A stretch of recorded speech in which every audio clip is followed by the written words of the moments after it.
Pourquoi moi? Pourquoi moi? Pourquoi suis-je là? Pourquoi ce monde, cette vie, cette existence? Je me réveille. La lumière du matin traverse la fenêtre. Mes yeux s'ouvrent, mais ma tête reste lourde. Encore une journée. Pourquoi faire? J'observe ma chambre. Les murs blancs, le bureau en désordre, la chaise qui grince. Tout est là, figé. Et moi, je bouge à peine. Je me lève. Dans le miroir, un visage fatigué me regarde. Pourquoi ces cernes? Pourquoi cette expression vide? Je sors. Dans la rue, les gens avancent vite. Ils savent où ils vont. Moi, non. Un enfant court après un ballon. Une femme parle au téléphone. Un homme boit son café en lisant le journal. Moi, je marche, sans but, sans raison. Je m'assieds sur un banc. Un vieil homme est là, silencieux. Il me regarde. Il sourit. Pourquoi fais-tu cette tête, jeune homme?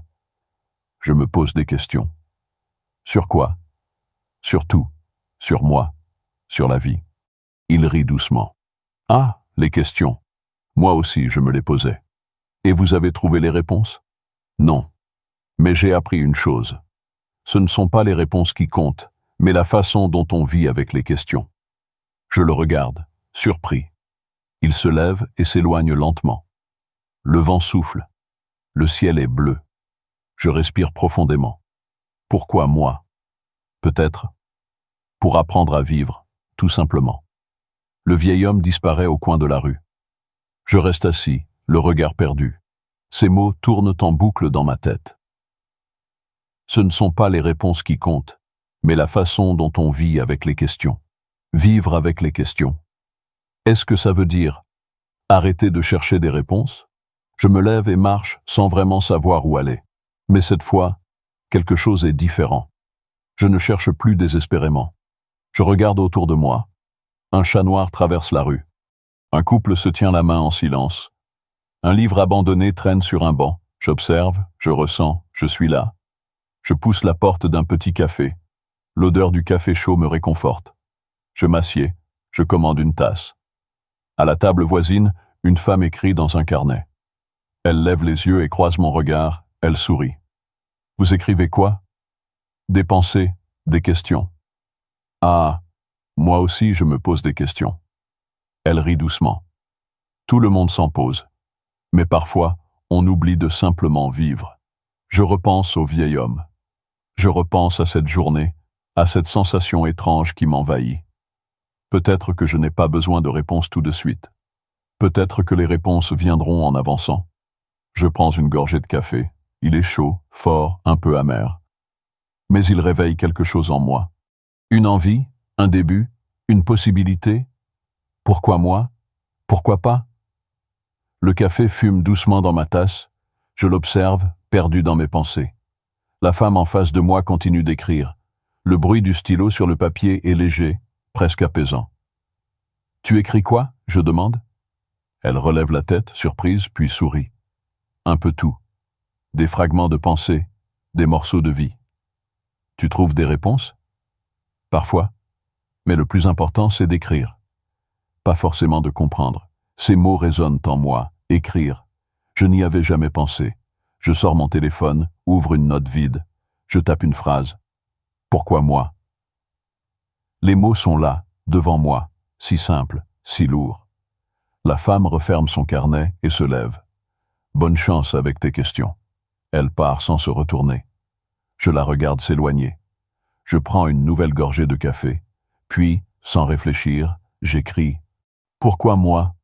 Peut-être parce que chaque pas, chaque question, chaque rencontre change quelque chose. Peut-être parce que je suis en train d'apprendre à être.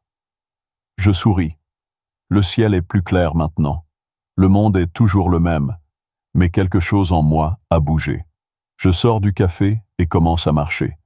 Mais cette fois, je marche avec une direction. Pas vers une réponse, mais vers une histoire à écrire. En sortant du café, l'air frais m'enveloppe. Je prends une grande inspiration. Quelque chose a changé, mais quoi exactement? Je décide de marcher, sans but précis, laissant mes pas me guider. Les rues sont vivantes, pleines de bruit et de couleurs. Chaque coin recèle une histoire. Je croise une librairie. L'odeur des vieux livres me captive. J'entre, mes doigts glissent sur les couvertures poussiéreuses. Un livre attire mon attention. Voyage intérieur. Je le feuillette, une phrase me frappe. Cherche en toi ce que tu fuis dehors. Je m'assieds dans un coin, feuilletant les pages jaunies. Les mots parlent de découverte, d'errance, de rencontre avec soi-même. Comme une invitation à explorer, non pas le monde, mais mon propre univers. Perdu dans ma lecture, je ne remarque pas la présence de la libraire, une femme âgée aux yeux malicieux. « Ce livre t'appelle, on dirait » dit-elle doucement. « Oui. Il résonne en moi. Peut-être parce qu'il t'attendait. » Je souris, touché par cette idée, comme si tout, même un livre, avait un sens caché. Je l'achète, serre le livre contre moi comme un trésor. De retour dans la rue, je me sens léger, comme si ce livre était une clé. Je décide d'aller au parc. Un banc isolé m'accueille. Je me plonge à nouveau dans ma lecture. Chaque page est une exploration de mes propres pensées. Je réalise que ces questions « Pourquoi moi ? Pourquoi maintenant ?» Autour de moi, la vie continue. Un jogger passe en rythme, une vieille dame nourrit les pigeons, des enfants jouent à cache-cache. Je lève les yeux et observe vraiment. La lumière, les couleurs, les visages. Une voix m'interrompt. « Tu sembles absorbé. » C'est la femme du café, son carnet à la main. « On se retrouve encore ?» je dis, surpris. « Les chemins se croisent parfois, » répond-elle en souriant. Elle s'assoit à côté de moi. « Tu as trouvé des réponses ?» Pas encore, mais je crois que je commence à comprendre que les réponses ne sont pas toujours ce qu'on cherche. Elle acquiesce. Parfois, ce sont les questions qui nous transforment. On reste en silence, écoutant les murmures du parc. Puis elle ouvre son carnet. J'écris des portraits, des histoires sur les gens que je croise. Tu as écrit sur moi ? Elle hésite puis tourne une page. Là, des mots, des phrases qui me décrivent. Un regard perdu, mais des yeux qui cherchent. Je souris, ému. Je ne savais pas que quelqu'un pouvait me voir ainsi. Elle referme son carnet. Parfois, les autres voient ce qu'on ne voit pas en nous-mêmes. Un silence complice s'installe. « Est-ce que ça te dirait de marcher ?» lui proposai-je. « Oui, avec plaisir. » On se lève, côte à côte, sans destination précise. Chaque pas est une découverte. Chaque échange, un morceau de puzzle. Et alors que le soleil décline, je sens quelque chose éclore en moi. Non pas une réponse définitive, mais une envie. L'envie de continuer ce voyage, peu importe les questions. Pourquoi moi ? Parce que je suis prêt à avancer, à découvrir, à vivre. Et peut-être, juste peut-être, à aimer. Nous marchons sans parler. Parfois, le silence en dit plus que les mots. Les rues s'illuminent sous les lampadaires. Les ombres s'étirent. Les vitrines reflètent un monde parallèle. « Tu écris souvent sur les gens ?» je lui demande. « Oui, c'est ma façon de les comprendre, et peut-être de me comprendre moi-même. Ces mots résonnent en moi. Je repense à mon téléphone, à cette simple phrase que j'avais écrite plus tôt. « Pourquoi moi ?» Et toi, tu écris ? Non. Enfin, je ne sais pas. J'ai essayé aujourd'hui, pour la première fois. C'est un début. Elle s'arrête soudain devant une petite place où un musicien joue de la guitare. La mélodie est douce, mélancolique. Elle ferme les yeux quelques secondes, comme pour l'absorber entièrement. Puis elle murmure « La vie est comme une chanson qu'on n'a pas encore écrite. » Je l'observe, sa façon d'être pleinement dans l'instant, de s'imprégner du moment. Je l'envie. « J'aimerais voir le monde comme toi », je dis sans réfléchir. Elle me regarde, intriguée. « Comment vois-tu le monde, toi ?» Je cherche mes mots. Flou, comme si j'étais là sans être vraiment là, comme si tout avançait autour de moi, et moi, je reste figé. Elle hoche la tête doucement. « Peut-être que tu attends un signal pour avancer. » Un signal ? J'y pense un instant. Puis elle reprend sa marche et je la suis, comme si ce simple geste était ce signal.